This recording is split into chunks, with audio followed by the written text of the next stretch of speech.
Bene data bakundwa b'umwami Yesu Kristo, mwese abakurikira izi nyigisho tubahaye ikaze mu biganiro bya Saveur Divine. Ibi biganiro mu bitegurirwa n'abavugabutumwa bwiza batandukanye, akaba ari umuhamagaro ugendera ku ijambo ry'Imana byanditse mu gitabo cy'ubutumwa bwiza uko bwanditswe na Matayo ibice 24 umurongo wa 14. Kandi ubutumwa bwiza bw'ubwami buzigishwa mu isi yose ngo bube ubuhamya bwo guhamiriza amahanga yose, nibwo imperuka izahera ko ize. Ibi biganiro mubikurikira ku channel ya YouTube yitwa Saveur Divine. Tubifurije kugubwa neza. Imana Data ari nayo So ibaha umugisha.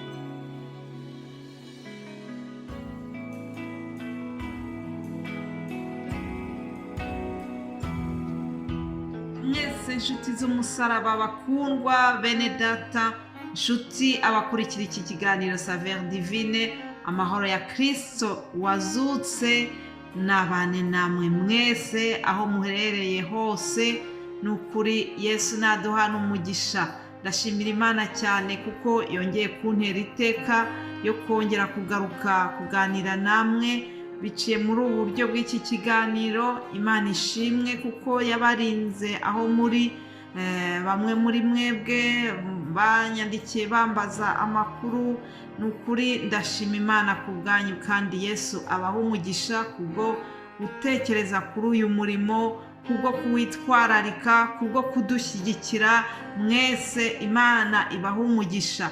Nyuma y'aka kanya rero twari twafashe ko kugira ngo twongere tube twumva neza ijwi ry'Imana, twongere tujye kuvoma ibyo kuzabasangiza. Nyuma y'aka kanya twafashe ko guceceka, niko navuga. Ubu ngubu turashima Imana yuko yaturinze kandi tukaba twongeye kugaruka kugira ngo dusangire ibyo Umwuka Wera azaduha kugabana, gusangira namwe.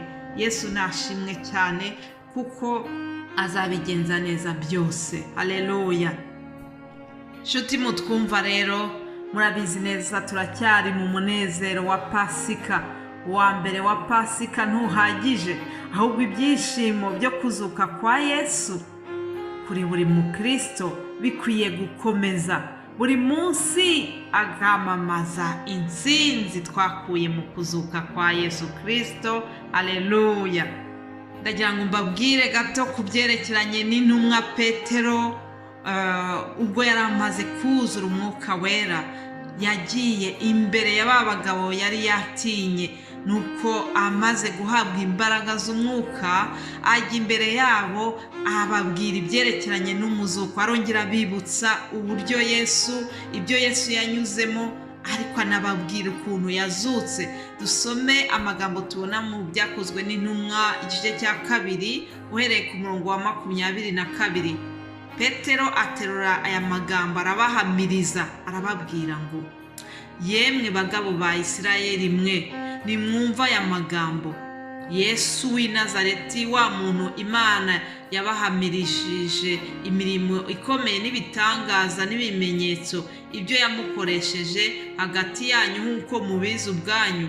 Uwo muntu amaze gutangwa nk'uko Imana yabigambiriye, ibimenye bitari byaba, mwamubambishije amaboko y'abagome muramwica. Ngo ariko Imana yaramuzuye, ibohoye umubabaro uterwa n'urupfu, kuko bitashobotse ko akomezwa narwo.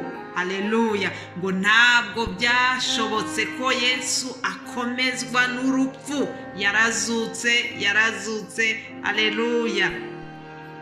Tugomba kwamamaza ko imva ya Yesu bayirindiye ubusa. Igituro cye bagiteretseho ibuye rinini, ngo ari ukugira ngo bafunge, kugira ngo bamenye neza yuko atazigera azuka. Ariko byose ntacyo byatanze, kuko kuwa gatatu yarazutse, abatsinze urupfu, abamwaje Satani n'ingabo ze. Haleluya. Niba hari ikintu buri mukristo agomba kwirata n'iki ngiki, nuko imbaraga z'urupfu ntabwo zaheranye Yesu. bamwishe mu gasuzuguro kenshi, ariko Yesu yazutse mu cyubahiro kitagira ingano. Reka nkubwire ngo Yesu yarazutse, ni muzima. Yesu yarazutse, ubu ari ku ngoma hamwe na Data wa twese. Nihashimwe uwatuzukiye, akaba ari umwami utegeka ibihe byose. Haleluya. Nshuti yanjye rero, ukurikira iki kiganiro Saveur Divine, aho uri hose, komeza wishimire ko Yesu yazutse. Komeza wishimire ko wari umunyamibabaro, yanesheje wa mugome. Oh, haleluya. Ubushize muzi yuko nigeze mbigisha mbabwira ku byerekeranye ngo n'ukuntu bamwambitse ikamba ry'amahwa. Yewe ndagira ngo nkubwire ngo uyu munsi yambaye ikamba ry'ubwiza, araganje ku ntebe y'ubwami. Yo, Imana ishimwe cyane, Imana yacu nisingizwe. Mubyeyi, mupfasoni, wowe unyumva aho uherereye hose, ndakwinginze kugira ngo urangurure uvuze impundu, kuko Yesu yanesheje Satani, akaba yarazutse. Uyu munsi ni muzima. Haleluya. Ibyo yababajwe byose umukiza wacu yarabinesheje. Ibyo nibyo byatumye duhabwa ubugingo buhoraho. Natwe uyu munsi dufite ubugingo buhoraho kuko Yesu yanesheje urupfu. Kuba yarazutse biduha ibyiringiro bidashira. Haleluya. Kuba yarazutse bitwigisha yuko natwe tuzatsinda mu rupfu. Ntabwo dukwiye gutinya urupfu, kuko naho twapfa tuzazuka nk'uko nawe yazutse. Haleluya. Urupfu nta bushobozi rudufiteho, ahubwo ngo urupfu ni irembo ritwinjiza mu bugingo budashira. Yesu ni muzima rero. Yesu ni muzima. Ariho. Hari umuririmbyi waririmbye ngo kuko ariho ngo ntacyo ngitinya, kuko ariho nanjye nzabaho, kuko ariho ntabwo tugomba gutinya. Ngo ejo hacu harashinganye. Haleluya. Ejo hawe harashinganye, ejo hanjye harashinganye, kubera ko Yesu yazutse. Uyu munsi akaba ari muzima. Yesu ni muzima, ariho, ntacyabasha kudutandukanya nawe. Yesu ni muzima, kandi kuba ari muzima natwe tuzabaho iteka ryose. Ndagira ngo nkubwire ngo aho uri hose, umukristo wese wizera Yesu nk'umwami n'umukiza we, nta kindi kintu agomba kwirata kurusha kuba Yesu yarazutse. Imana ishimwe cyane.